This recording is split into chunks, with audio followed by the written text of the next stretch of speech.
As you're knitting along, you'll reach a point where you'll run out of yarn. We're pretending that you've knit through one ball of yarn and it's time to add another yarn. Or it could be you wanted to make a striped scarf, so you're adding a different color.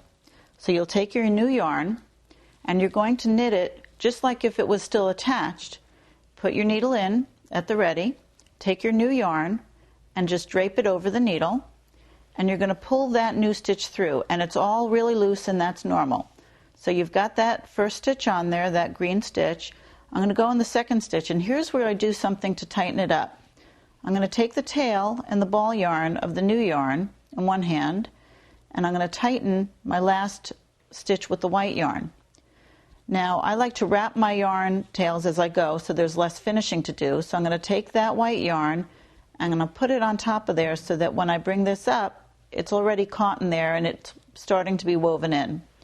One time only, I knit with the tail and the ball yarn because I find that this tightens everything up, whereas it was really loose before, now it's tight.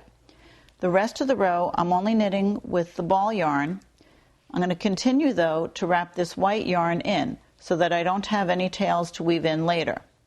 It's a little bit clumsy until you get the hang of it, but you just knit your stitch, and I'm taking that white yarn, a lot of tails here, and I'm putting it over the other. So you can consider it wrapping it inside, wrapping it over. Either way, you're pulling it along so it's running behind, and that way you can just snip this end and you don't have more tails to weave in.